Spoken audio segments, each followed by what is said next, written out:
کیوں نہیں سیکھے؟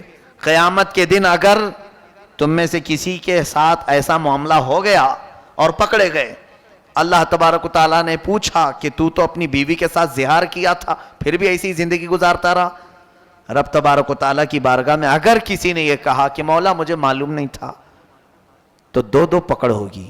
سیکھا کیوں نہیں، اس پر بھی مار پڑے گی، اور کیا کیوں، اس پر الگ سزا ہوگی۔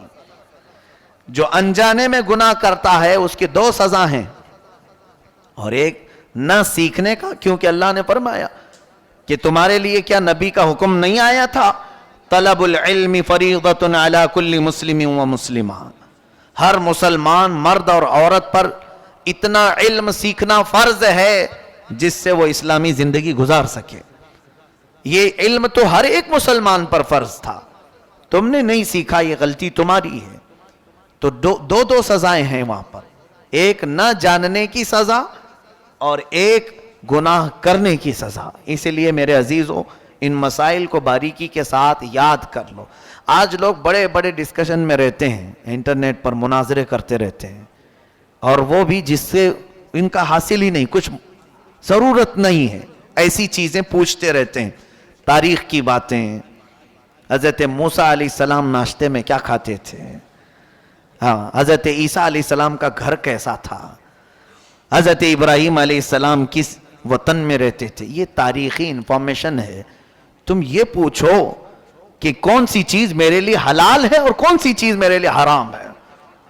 کمائی کے معاملات میں، کھانے پینے کے معاملات میں، گھریلو زندگی کے معاملات میں، نماز کے مسائل، وضو کے مسائل، یہ تمام چیزیں چھوڑ دیا، اور پھر انٹرنیٹ میں لا یعنی چیزیں جس سے اس کا یعنی عملی زندگی میں کوئی تعلق نہیں ہے، ایسے مسائل میں یہ پڑ گئے ہیں۔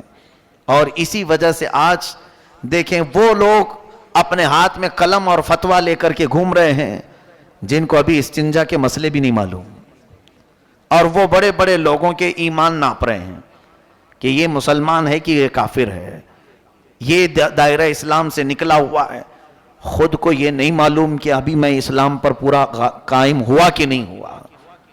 میرے عزیزوں، آج کے دور میں جتنی چیزیں آپ کو سیکھنا ضروری ہے، ان تمام چیزوں کی طرف دوڑو۔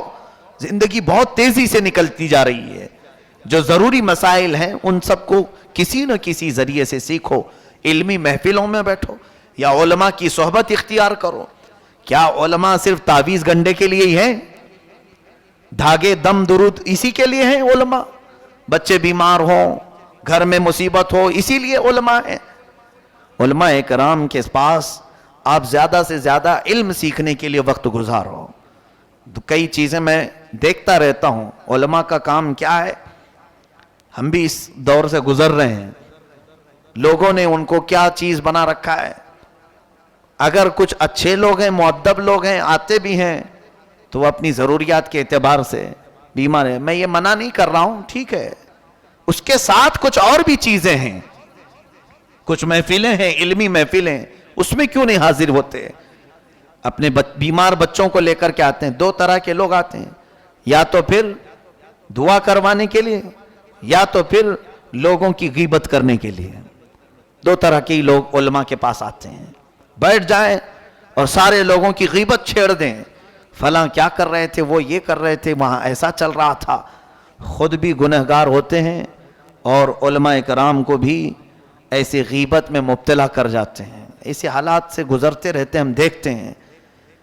میرے عزیزو، یہ علم سیکھنے کا موقع آپ کے پاس اگر مل گیا ہے علماء کے ذریعے سے تو زیادہ سے زیادہ حاصل کر لو۔ سیدنا امیر حمزہ رضی اللہ تعالیٰ عنہ، سیدنا عمر فاروق رضی اللہ تعالیٰ عنہ فرماتے ہیں کہ ہم کو سورہ بقرہ سیکھنے میں 12 سال لگ گئے۔ 2.5 پارے کی سورہ ہے۔ کون؟ امیر المومنین عمر ابن خطاب رضی اللہ تعالیٰ عنہ۔ سورہ بقرہ سمجھنے، تفہیم، اس کی تمام چیزوں کو معلوم کرنے میں مجھے 12 سال لگ گئے۔ اور خود میرے آقا صلی اللہ علیہ وسلم سورہ ہود کے بارے میں فرماتے ہیں کہ سورہ ہود نے مجھے بوڑھا کر دیا، اور ہم ہیں کہ چھونا بھی نہیں چاہتے، قاعدے قوانین معلوم بھی نہیں کرنا چاہتے۔ ہو سکتا ہے کچھ علماء تھوڑی دیر کے لیے ناراض ہو جائیں آپ کے پوچھنے کے طریقے سے، لیکن چھوڑو مت، ہو سکتا ہے کوئی جھڑک دے لیکن چھوڑو مت، پھر حاصل کرتے ہی رہ جاؤ، لگے رہو۔ بہرحال یہ مسائل، اس کے علاوہ سورہ مجادلہ میں اللہ تعالیٰ نے کچھ اور مسائل بیان فرمائے، جیسے ایک محفل کے آداب۔ سنیے، محفل کے آداب کیا ہوتے ہیں یہ بھی قرآن بتاتا ہے۔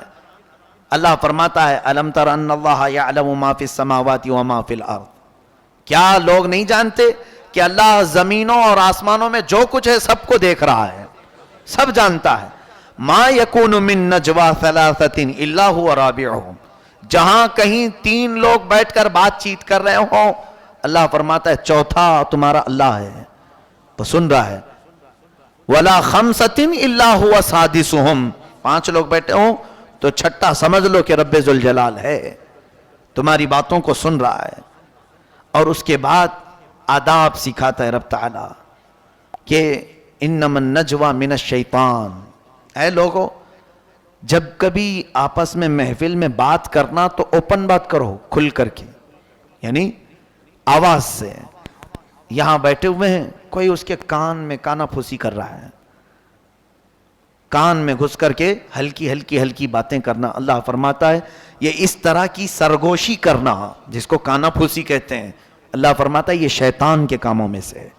انما النجوى من الشیطان لیحزن الذین آمنوا، تاکہ یہ ایمان والوں کو غمگین کر دے اور ایک دوسرے میں نفرت پیدا کر دے، اس لیے یہ کام کرواتا ہے شیطان۔